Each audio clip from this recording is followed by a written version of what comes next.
Welcome back to the Hip Hop Scholar Podcast. I am Melanie, the host of the Hip Hop Scholar Podcast. So let's jump into today's interview. Today, we welcome an artist who understands that music is not only creation, but preservation. The Juse music arrives at this moment with intention, courage, and clarity. In his own words, this body of work stands as his final album, his magnum opus. Not a farewell wrapped in despair, but a deliberate offering rooted in healing, upliftment, and acceptance. This is music created while awareness is still sharp, while meaning is still precise, and while the spirit insists on being heard. There is a quiet bravery in choosing to speak while one still can, in shaping sound while language remains intact, in offering truth, not rushed, not diluted, but fully formed. The Juice does not ask the listener for sympathy. He asks for respect and presence. He invites us into reflection, into humanity, and into the understanding that legacy is not measured by time, but by intention. This conversation matters because it exists now, because it honors agency, because it recognizes that art can be an anchor when the future feels uncertain. What you are about to hear is not simply an introduction to an album or an artist or an interview. It is a recognition. It is respect. It is a moment preserved in full consciousness. And what makes this moment extraordinary is not urgency, but deliberateness. Every lyric, every cadence, and every choice with this project that the Juice has shared with us today reflects an artist who understands the value of time and treats it with care.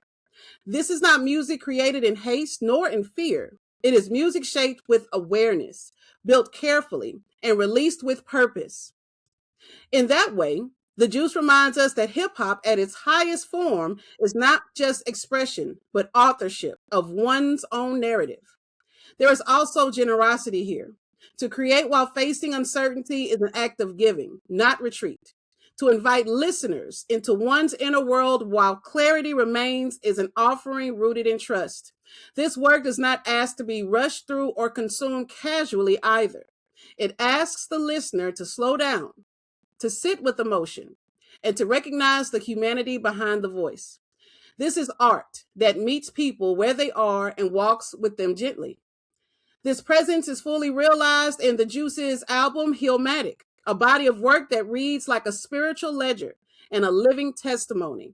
From the urgency and self-reckoning of Heal to This, to the unflinching confrontation found in Dear Disease, to the meditative stillness of The Ritual Be Still, this album moves through pain without surrendering to it. These songs do not posture, they testify. What you are about to experience is not just a collection of tracks, but a carefully composed act of meaning making, a record of consciousness, courage, and care. A reminder that when art is created with truth and intention, it becomes something that endures. We are honored to hold space for that.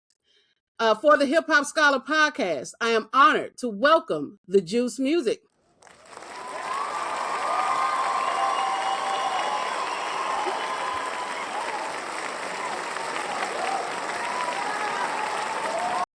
All right, how you doing Thank you. today? Thank you. Mm-hmm. I'm very well, thank you. That was an amazing intro. That's what I was waiting for, and you didn't disappoint me. So I'm looking forward to this conversation, and I appreciate all the kind words and the thorough uh, dissection of kind of what this means to me. So you did a great job. Thank Absolutely. Yes. I want to thank you for your contributions to the hip hop culture. In addition to the album, I do want to talk about his book, Thinking Outside the Boombox, available on Amazon. We'll have the link in the description for you all to take on, as well as the link with this book. This body of work is not just to be consumed by just reading regularly. There's also an audio track that goes along with it. So we're going to talk about that so that the Juice can unpack that with us. But let's start with the questions. The first question I got to ask you, Juice. This is the question I ask all of my artists. When did you fall in love with hip hop? We got to know. you. Yeah, thank you. That's a good question to start with. For me, it was around the time that I think Juicy came out with Biggie, and I remember, I'm from the Midwest originally, from Omaha. So we had a couple music video channels that we could get, like the box and channels like that. And I remember just having to catching it, however old I was at that time, and just like, what is this? Uh, and I it was just kind of in passing because my folks didn't really allow me to listen to that. They were into gospel music and R&B and stuff like that, so I didn't really get to listen to that much. But I would hear it in passing, and I'll tell you, the first time I wrote a rap, it was the it was the Rhyme and Reason soundtrack. I don't know if you remember that movie. So it was around 96, 95, 96, somewhere in there. Hmm. And it was Busta Rhymes had a verse on one of the songs, and I basically emulated his cadence and everything throughout the entire song, and that was my first time writing a rhyme. But that was a result of me playing basketball and just being frustrated with basketball. I shoveled the snow so I could play basketball in the driveway, and I was like, I had stopped growing. I was really good at basketball, but I had stopped growing. So I was like, I don't know how much more I can do with this basketball. And just one day, I just sat down and just started writing rhymes, and because I was listening to the edited version of that soundtrack. Hmm. So Hmm. that's kind of my earlier stages of kind of with hip hop when I started to really fall in love with it. Okay, and so your first rap, writing it in the cadence of Busta Rhymes. Now, why Busta? I know, Busta Rhymes, especially in the 90s, he had the locks, he had the voice, it was just a very lion type of a roar when he would rap. So why would you select Busta Rhymes as the mentor for you? It just spoke to me. I think as a child, I think because he had such a presence with his voice, and it was so animated. I can't say that I chose him necessarily. It was just what resonated with my spirit at that time. Okay, okay. Interesting, interesting. Um, so yeah, Busta Rhymes, Biggie, especially in that time range, those are some definitely formidable artists to start your hip hop journey with.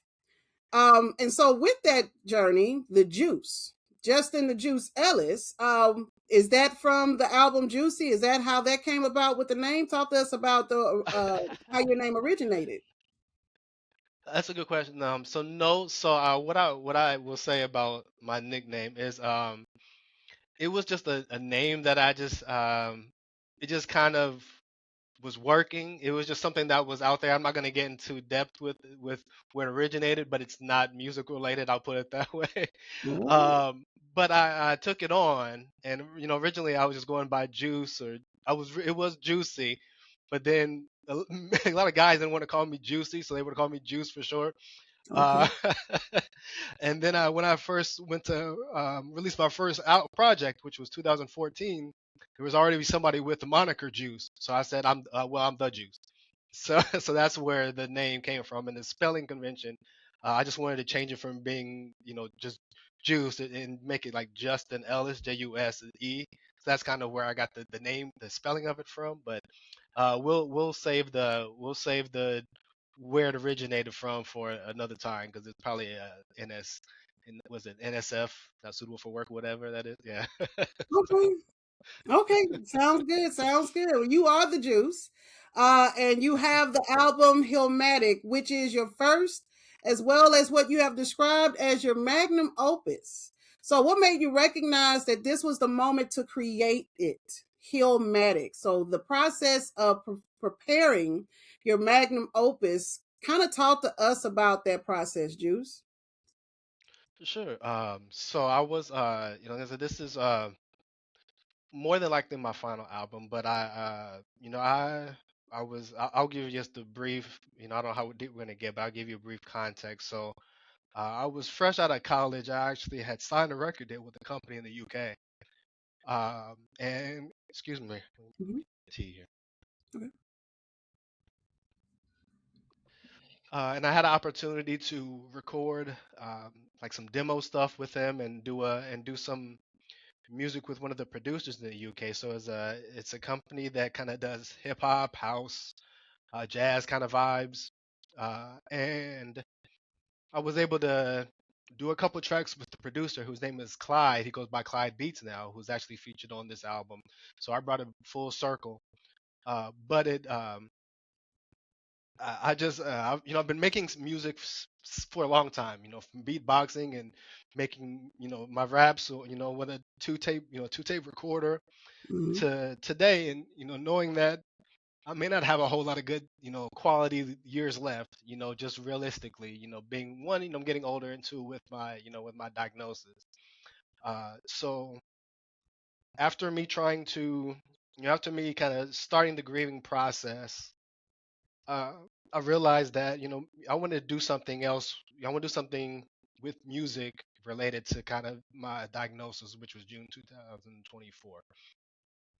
And originally I wanted to work with so it's what I have is Huntington's disease. So it's a combination of like having um like Alzheimer's and Parkinson's at the same time, pretty much. That's the only way I can really compare it. So it's motor skills, your mental, your cognition, and as well as your all kind of all of the above, right? So I wanted to work with companies that specialize in kind of supporting folks with Huntington's disease, like the programs and stuff that were out there.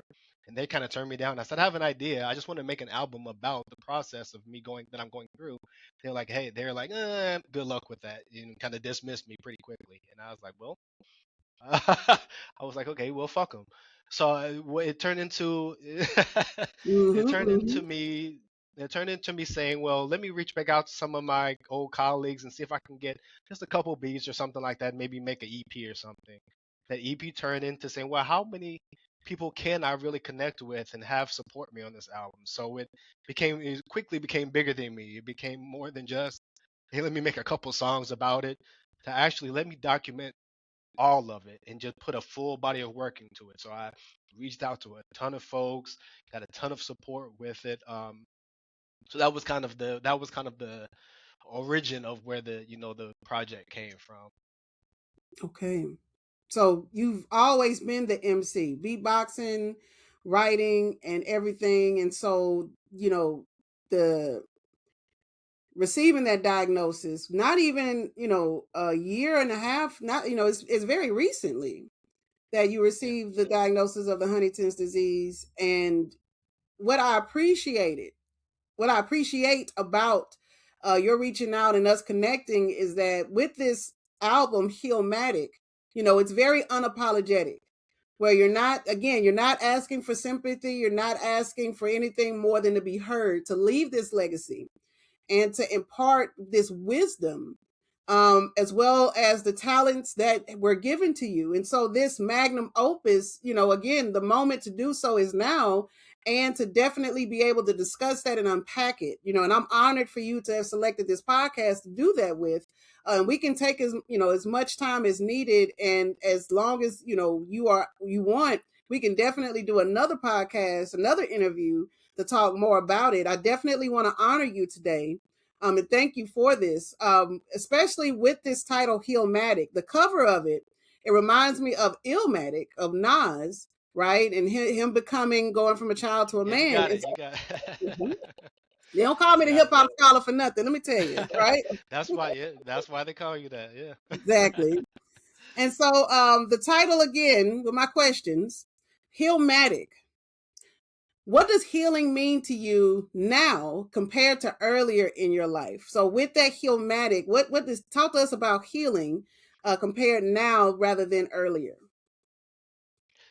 Thank you for that. Actually, that's where I was hoping you were going. So we're in alignment because that's what I wanted to kind of talk about next. So, um, this is maybe my out of everything like singles and EPs and stuff. This is probably close to 20 projects that I've done since 2020, 2014. I will say that I've always been intellectual, and I've always used music as therapy for myself. It's always been cathartic. But I will say I was not always high vibrational.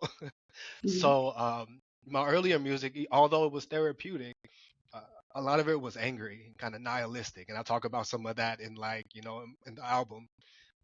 It was low vibrational. I was very angry. I was a very frustrated kid, to say the least. I was angry at God. I was angry at the world. But music was an outlet for it. So this was an opportunity, having grown and matured, and doing a lot of work on myself to just improve my own, to prove myself. Had this been 5 years ago, it would have been a lot different. It would have been an angry album Mhm. of fuck everybody, fuck this, why me? Very, very what's the word? Being like being the victim and kind of catastrophizing things. And I didn't want to. I realized, what? I'm actually in a healthy place to give something positive back, and to kind of put a cap on all the work that I've done. So I'm glad that my old work is out there to see my growth, because you can I went from, like I said, being angry and being low vibrational to this point. And I think that um I forget what the question was. It was I just started going. Keep going, I keep kind of went off on a going. tangent, Yeah. but Mhm. but yeah. So for me, it's always been therapy. I think, to answer your question, but I'm grateful that I'm mature enough today to have put something positive back into the universe. And I think that's a good way to leave my legacy, is with something that is uplifting, versus not, I'm not going to say the entirety of my work before, but but the majority of it, I will say, for sure. So And I appreciate you taking that walk. And to add to yeah, that, I think for all of us, if we look back to our youth, when, many of us, when we talk about hip hop, we talk about hip hop at a very young age. Some people say at the age of 5 and 6, they remember the first time they heard a rap song. And then when you get into wanting to jump into it, whether it's freestyling, beatboxing, writing, or such. There is a youthfulness of, energy and trying to figure out things in that. But the lineage that you bring, and that's for all artists, all MCs, where where you were to where you are now, it is a big change from where you started from. One example while you were talking with Most Def, Most Def, when he started, he was not performative, but very lyrical, very much so where, you got to talk on my right because you don't talk on my right because my left's my good ear. He was very like confrontational more so with his rhyme. But now him being Yasin Bey and being more thoughtful and deliberate with, bringing in that meditative type lyrics. I think that yeah, all great MCs, including you, Juice, being able to see that growth with that. So it's actually a great, amazing way where your magnum opus is a crescendo of it all, where yeah, you've taken that walk from being, the youth, especially a Black man in America, taking that walk, and then, finally coming into terms of who you are and who you have become. I mean, like you told us, you used to have to shovel the snow to play basketball. Nobody could be happy with that. I've never had to do that. I've grown up in the South. I'm born and raised Louisiana and in Texas. So having to shovel snow is not something we had to do yet. All of those things and trying to figure out who you are and then finally doing so. That's the history. That's historical. And that is again a part of what makes you part of the great MCs, Juice. Yeah. Well, thank you. Yeah, I appreciate that. And to me, though, to me, even bigger than being an MC or an artist, I think it's about being a man, and just being human, really. I think I see, and I'm not going to name names because that's not what I'm here for, but I feel bad for, I have empathy for adult artists who are still sounding like their children, who have Hmm. not evolved. And it's like, what kind of person are you if you haven't evolved for 15, 20 years? So I Hmm. feel bad for them. So for me, I'm just grateful that I was able to mature, because there's, for all, for what it's worth, I probably should not be here. As much as I was angry and as sad as I was as a kid, the fact that I'm still alive and able to and able to mature, it's almost like I feel like I have a responsibility to not be that same person, and to Hmm. continue to evolve myself. So I have a responsibility to myself. I have a responsibility to the people around me. I think Solange said, "What is it? What's her line?" She said, "It'd be something about it'd be ashamed if I stayed the same. Some I can't remember the first Mhm. half of that, but something about it'd be ashamed if I stayed the same. Something. So y'all go check it out. One of her Solange's songs, but Mhm. so that's my point is I think I have a responsibility and a duty to continue to mature as a person, and I think that just reflects in the music. So. Oh yes, absolutely, definitely reflects in the music, and then that supports how hip hop is a space for expression. Being able to use that to express, and not just in a narrative where you have to say specifically what's going on. You can play around a bit with analogies and metaphors to make those points to bring that testimony alive for others. So in this testimony of your magnum opus, and then when people do their research to see all these things that are connected, again, it's a shame to stay the same and you haven't, right? You leave that for us to, as a legacy, to showcase that, it gets better. It definitely gets better, even when things are uncertain back then and even now, right?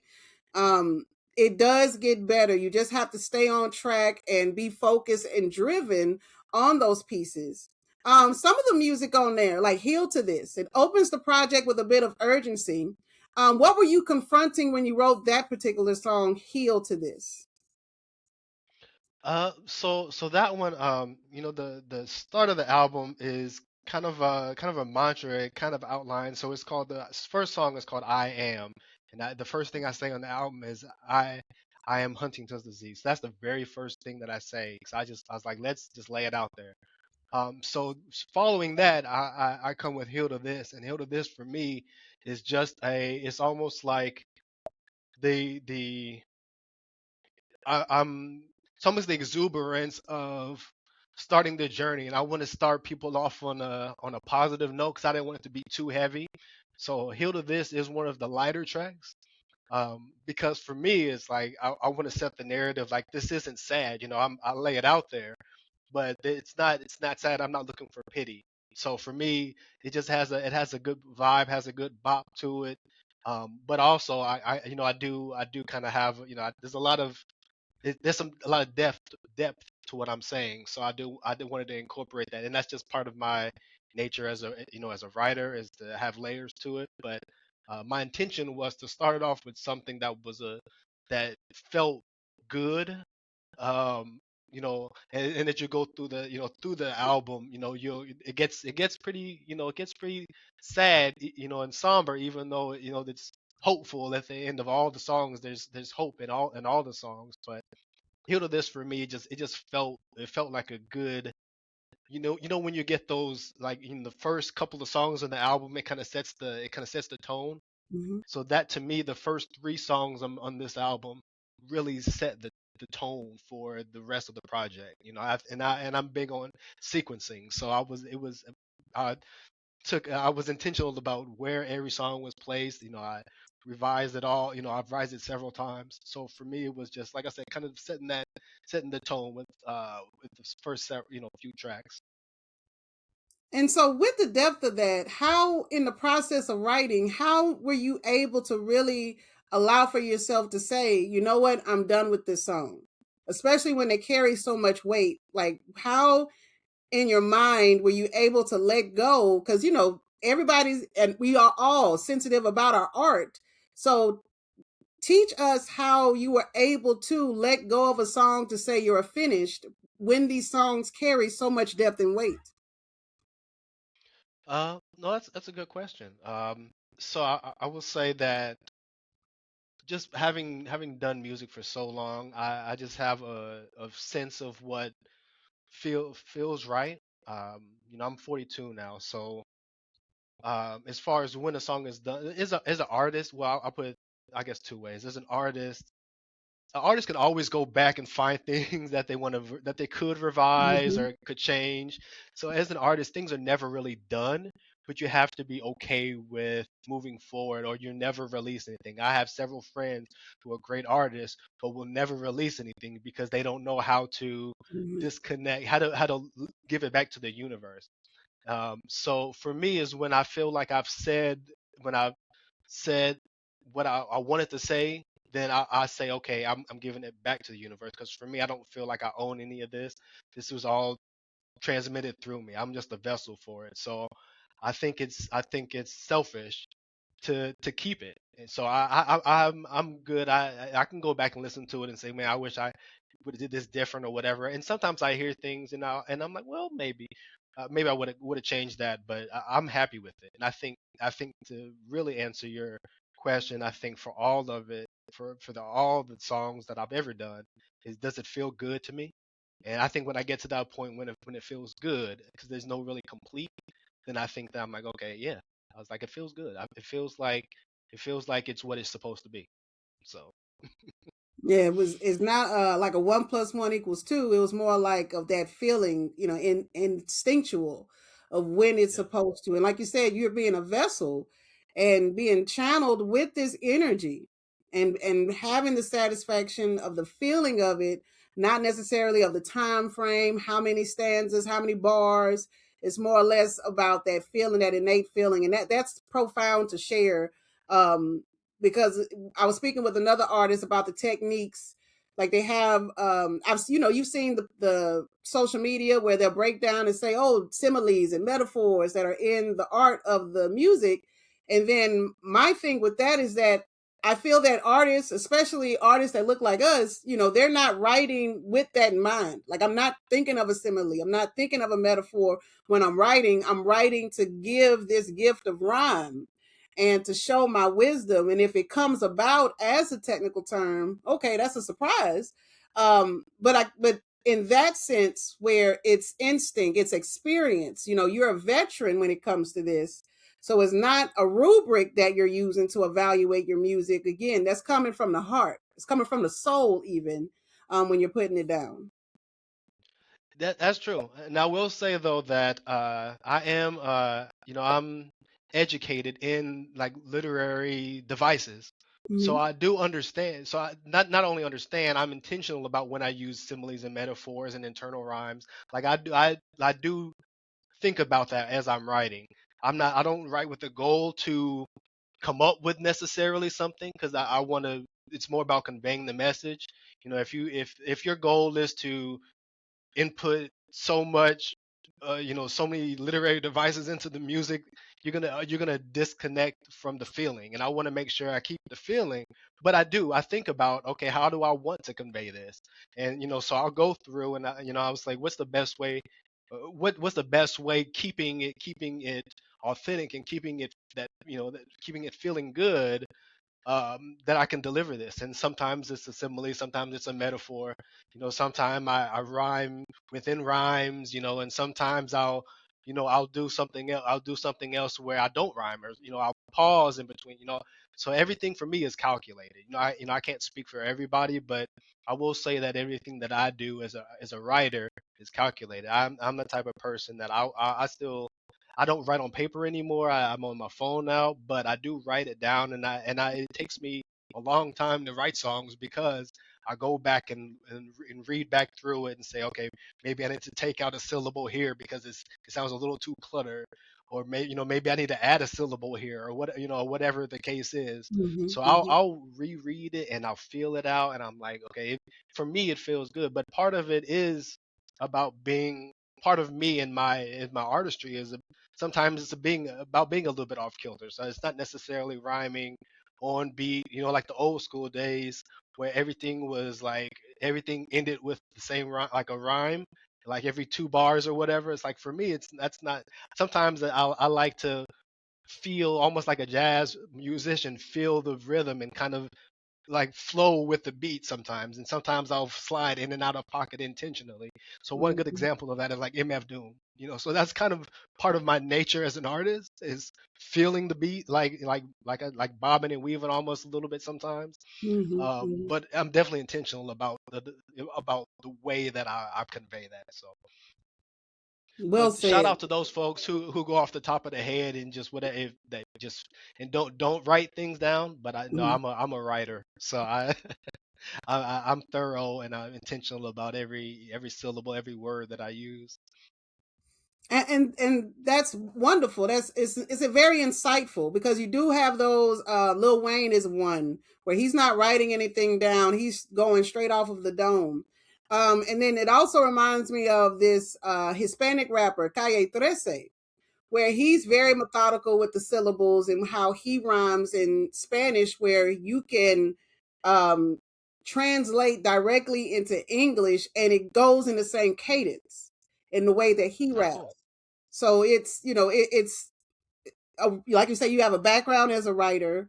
And so those elements are within you and you can identify them specifically. And as you're writing music, it makes me think about how, a lot of music, especially newer music, where they're, kind of abandoning the writing and it's more of onomatopoeia, just, sounds and grunts and such. It's a vibe, as Yeah, they say. it's a vibe.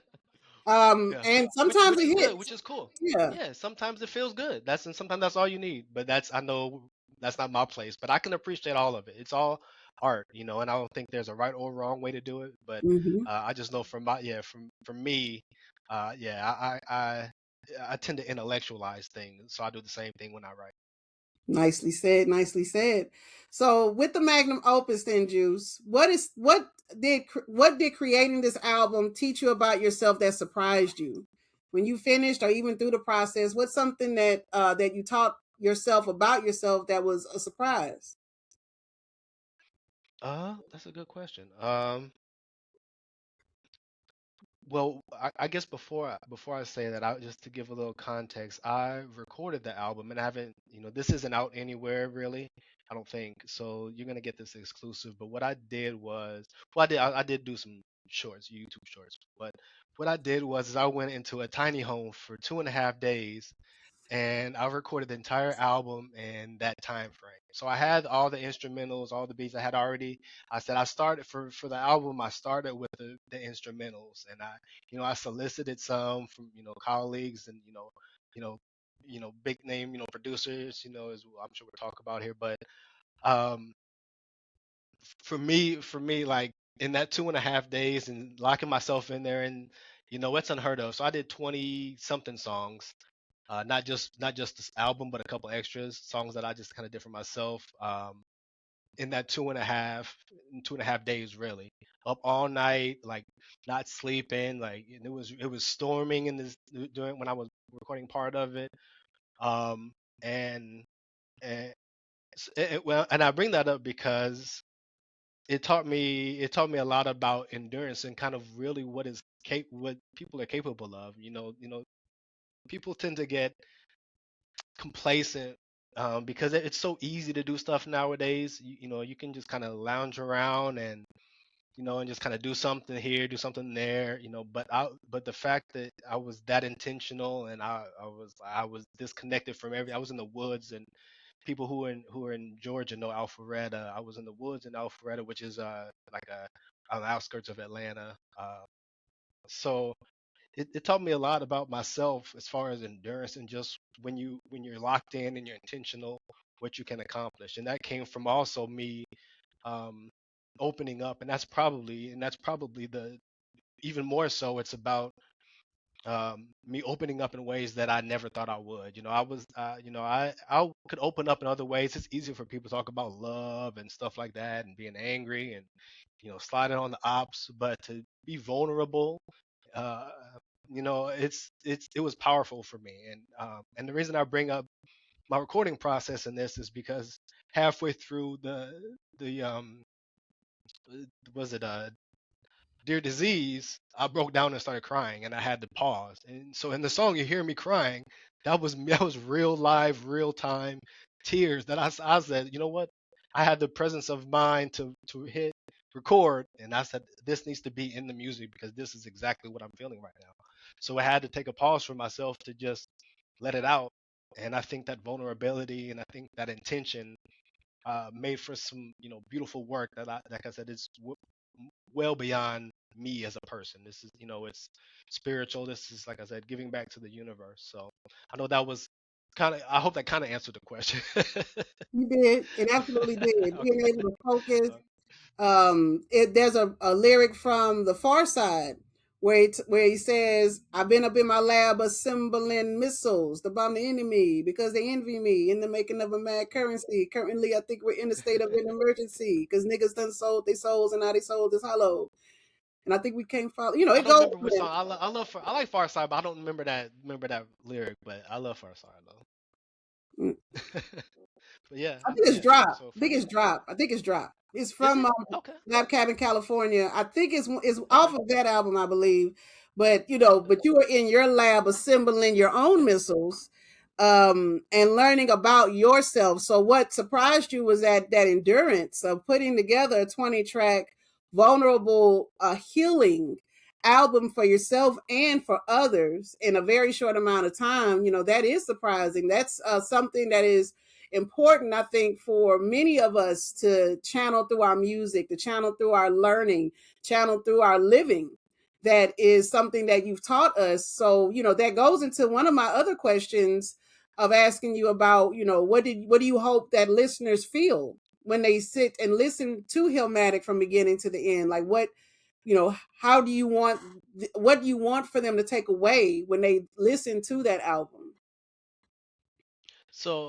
so I would say is I hope that people listen to it with open mind, open heart. I know there's some people being vulnerable is going to make them uncomfortable, and that was part of it. There's parts in the album and parts in the songs where people are uncomfortable. It's intentionally uncomfortable, because I want to challenge folks in that way. But as far as what I want them to take away from it, is I just hope that they feel uplifted, and I hope that they feel like it's okay to be vulnerable. It's okay, and hope that they're inspired to to express themselves too, like authentically. And I think authenticity is what it comes down to. Is I held no punches on this, on this album. Most people kind of live with this facade, right? With this visage, and I knew that for this, and for my legacy, that I didn't want that. So I was like, I'm gonna leave it all. I'm gonna leave it all in these 20 songs. Mm-hmm. Mm-hmm. Leave it all on the court. That's that basketball analogy right there. Yeah. Give it your all and put that sweat, heart, and everything in it. Why hip Exactly. hop? Why hip hop?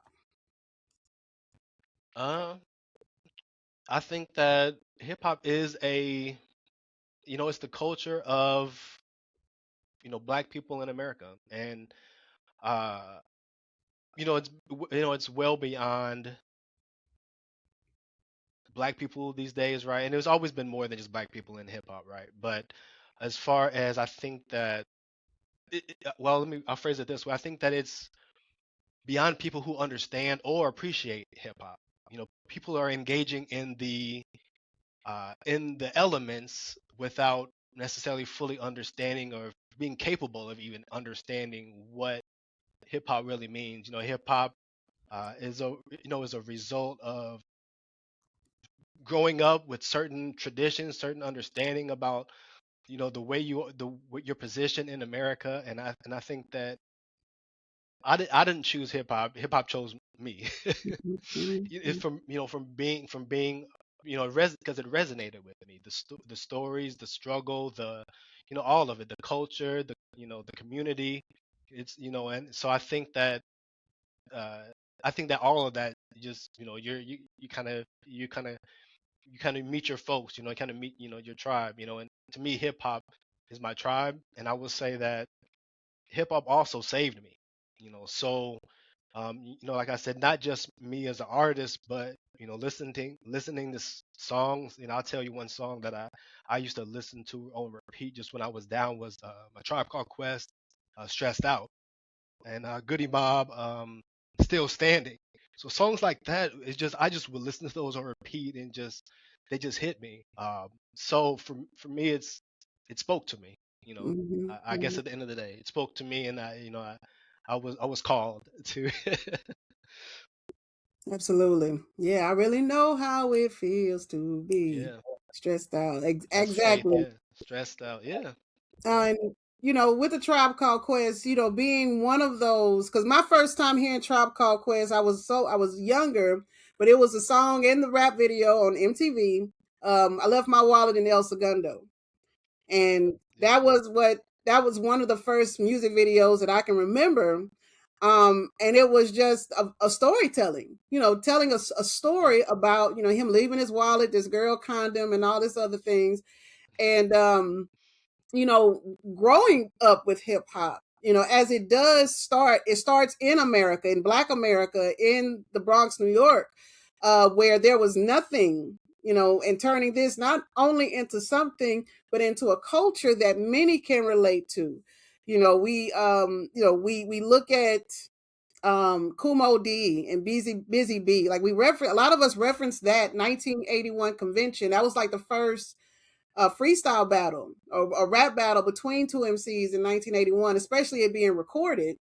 And, noticing how the culture shifted then from going from performative, lighthearted, I'm a rhyme MC, 1, 2, 3, going to the beat. And then Kumo D is then a force, and then discusses about, how you not nothing and I'm all that. And it's, it is changed. And I coined hip hop into this molecular structure that it absolutely can be whatever it is you need it to be. For all of us that are Yeah. true to hip hop, real hip hop heads, hip hop has saved our life. It does allow for us to be able to be reflective. It allows for us to, listen to words. And I teach that to my students about, it's amazing how when you ask someone, what's your favorite song, they can name the song, but it's hard for them to explain how it does, how it inspires them, or why it does. And beyond the words that they say, just the feeling that the whole thing does is it's connected to it.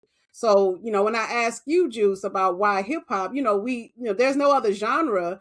And really, this is the main way that we can use to express ourselves, to share our story in the most, and you said it best, in the most authentic way, being intentional and vulnerable, but in the most authentic way. There's no lies that are there. You either can or you can't. You either will or you won't. And so all of that is very true to that. And also, I didn't want to forget when you were talking about too about you're rhyming, you're being a rapper, nice and smooth. They talked about sometimes I rhyme slow, sometimes I rhyme quick, and Yeah. then going. You remember that song back way back, Oh and yeah. Oh I'm yeah. older than you now, Oh yeah. so Ah, oh, I remember that. That's yeah. That's the jam. I remember that. yeah, I mean, so with those pieces and everything, likening your album into that realm, right? To be the MC, not just because I'm on MTV, I'm on BET, I have a million followers or subscribers. It's not about that. My goal for this podcast is to talk to real artists, like real artists that contribute to the culture in a very real way. No, most of the artists and even myself, we're not getting paid for this, and we never look for the money. It's always nice to come in with that, but it's about really the true raw nature of what hip hop can be and what it does. And that's so important for people to realize and unpack with each artist, the real artists that are out there making music for the culture, without the pressure of trying to conform. And that's what I'm looking Yeah. for, is the non-conforming artists that are doing it from the soul. Exactly. Well said. Yeah, thank you. Thank you. So we just talked about why hip hop, and then what responsibility do artists in hip hop hold? I think you talked about the whys and the specifics and nuances of what you do, but talk to us about the responsibility that artists need to be certain that they take a hold of when they are creating music, no matter what type of hip hop they do. But what responsibility do artists have when they're creating music for an audience? No, that's interesting. That's an interesting question. So for me, I try not to. I try not to judge folks or put too much on on folks because everybody's just kind of living their life and doing their best, right? So I would love if everybody had a sense of responsibility to to be authentic and to give real game because the term hip, right, means to know, right, and Mhm. then hop was the bounce, right. So, but everybody doesn't understand that. Everybody doesn't care about that, and I don't think it's fair to expect that of anybody. I don't think it's fair to have expectations on folks, particularly artists, because artists move off of feeling, right? But but I do feel that the culture and the artistry of hip hop and rap suffers when people aren't deliberate and don't have a sense of responsibility. So I don't know if that means we're gatekeepers. I don't know what that means, but I feel like if we want to preserve the culture, then there needs to be some responsibility by some of us.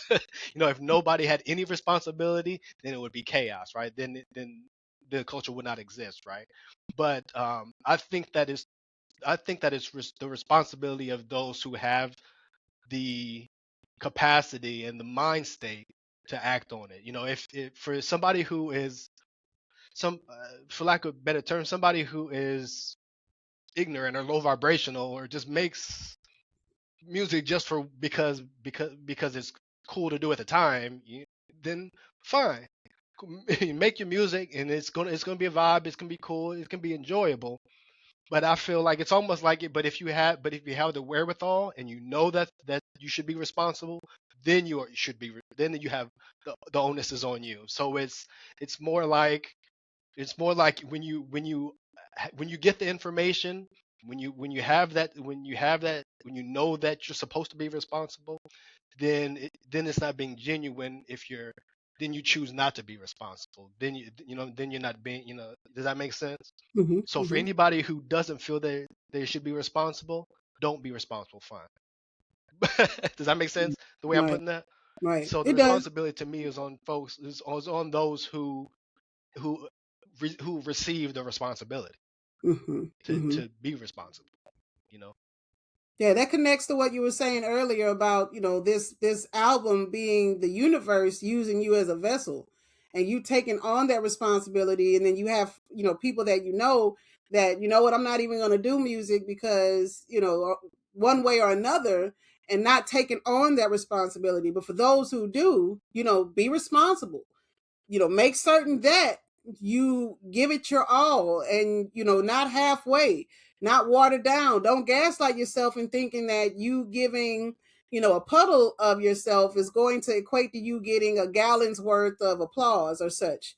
You have to Exactly. definitely be Exactly. certain. I get what you're saying exactly with that there is a responsibility, and specifically for this podcast with hip hop, and really for any genre for that matter. And this can go with Yeah. many things outside of music too. Yeah. Um, but when we talk about hip hop and taking on that responsibility and what you do with it, right? Whether you're getting paid or not, whether you're being heard or not, whether you're there to even see the audience or not, what do you do with that responsibility? It's just like being a parent.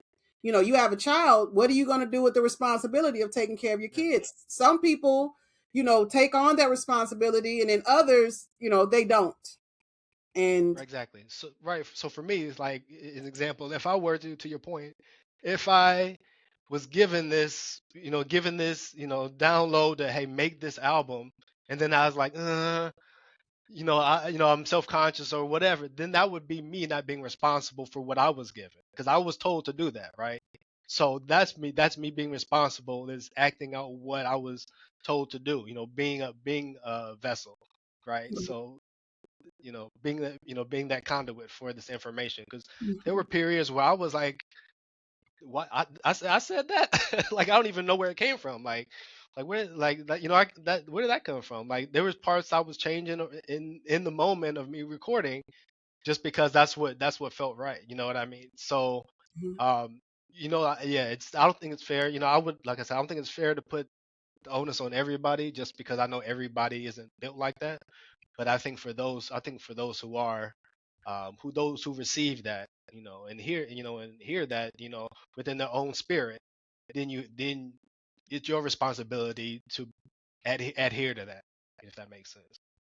it does, it does. And it's a challenge for me to have this interview, because speaking with you now, I haven't read through the whole book. I haven't listened to all the music, but I did have a sense of urgency once I understood, the barometer of why you've put this together. I feel like,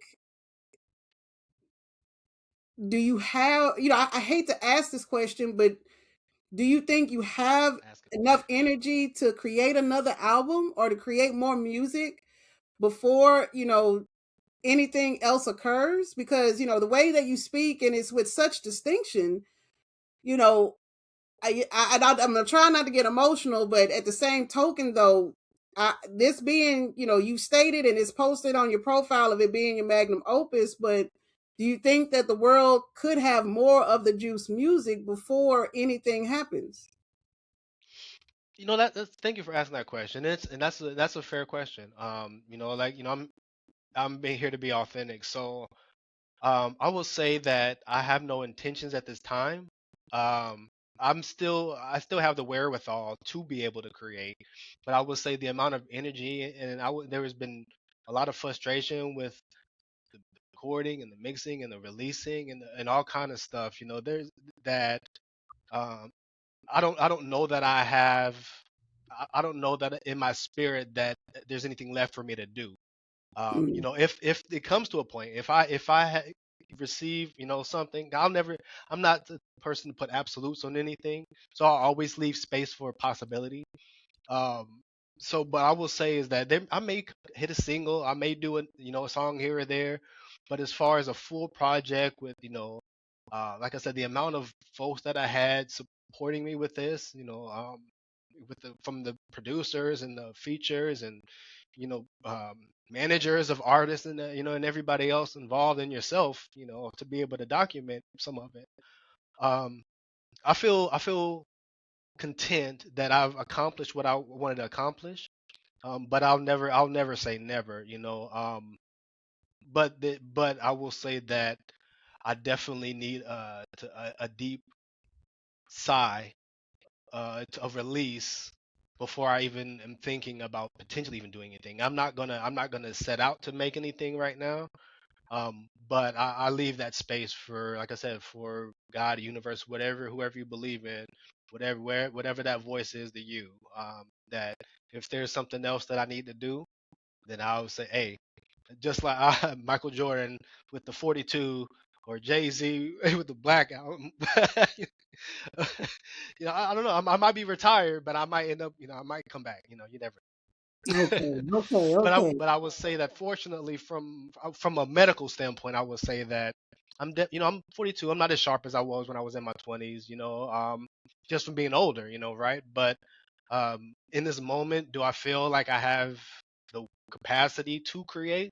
I do. But I don't know, but I also am a creative by nature, so I do other things as well. I put my energy in. I'm always putting my energy into something creative. So I don't know what that looks going to look like in the future, and I don't, it's not for me to necessarily know now. It's just the way I look at it is my responsibility, and this is kind of big, goes back to responsibility, but it's bigger than just the music, I think, or hip hop. My responsibility as a spirit having a human experience is to stay in alignment, so that way when the download happens, I'm ready for it. So I Mm, think that's what I do. I just make sure I'm prepared, and I make sure I'm quiet in my mind enough to where I can receive what I'm supposed to receive and get that direction. And that's where I go, is wherever I'm guided, right? So mhm, mhm. it's not for me to really decide at the end of the day. It's- I, I thank you for answering that question. And then yeah, that helps us to transition into your book, Thinking Outside the Boombox. So, if not an album, you've definitely written a text. On the back, it says, our realities are shaped by our perspectives.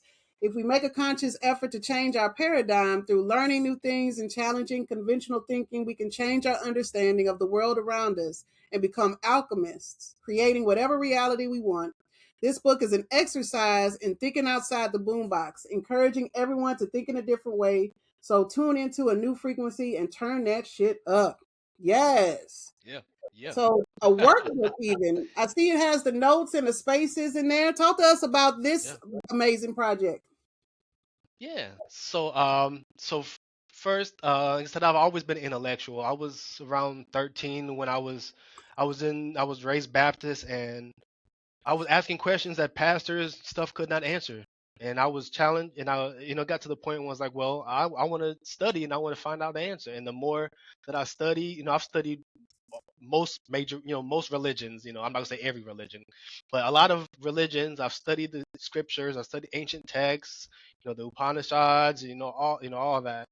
Um, the uh, was it the Tao, yeah. So all Mhm. that stuff, right? So there's a bunch, right, that I've studied since I was a kid, and for me, I use all that kind of Socrates and the Socratic method and all these other things that I've studied into and put it into a really digestible format, kind of for the culture, right? Because a lot of that stuff goes over folks' head.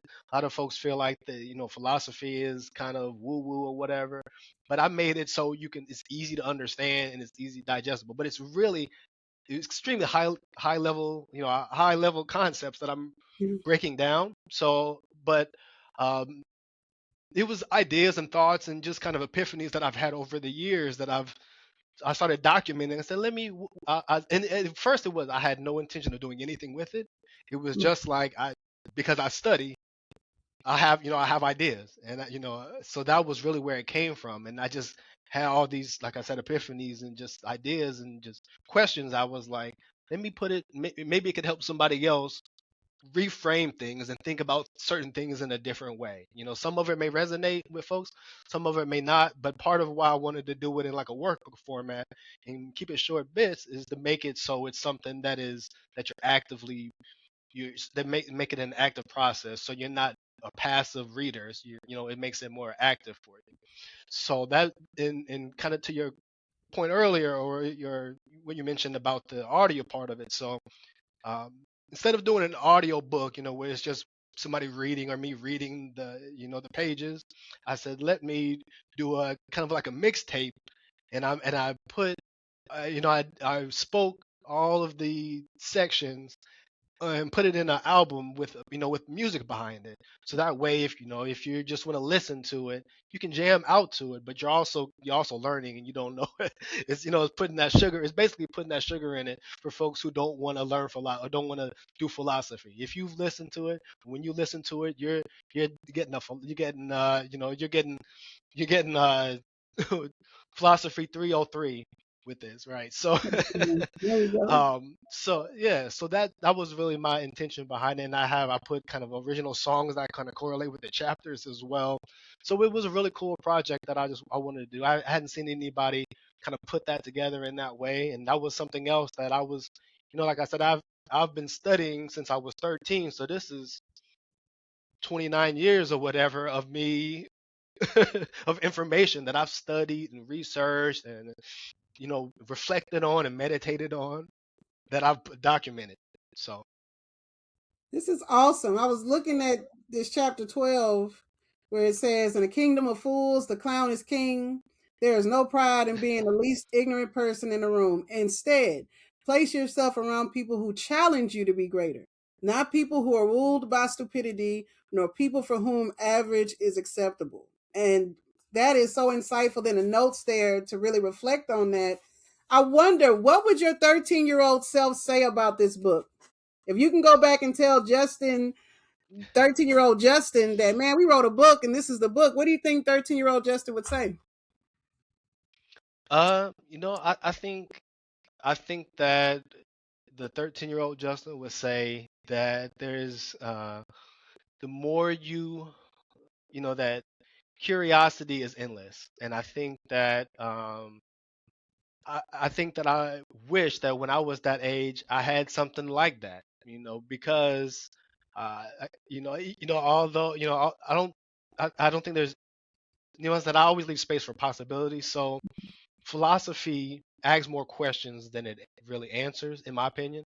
And Mm-hmm. but I think that's the way it's supposed to be, because a lot of it is how it resonates with you. So as a child, I'm proud of the work that I've done, but I'm more proud that it has the potential to help folks, to maybe for me, who was, like I said, couldn't get the answers that I wanted from pastors and from elders, and that maybe this can help not just children, not just the 13-year-old Justin, but adults and people who just want to change their way of living, change their thought process, right? So I think Mhm. that it's a gateway drug to philosophy. There you go. We need more philosophers. We need more melanated philosophers. Wow, Well, thank I'm looking forward to that. I may even use that in my instruction to have students to write about that. This is actually a really good resource. I appreciate that. you. Yeah, Um, yeah. so one more question for the podcast. We'll finish this up. I want to use my best question, which is not a question. It's going to be a prompt. So much like a prompt in from your book, I have a prompt for you. So There you go. All finish right. this sentence. Music saved me when.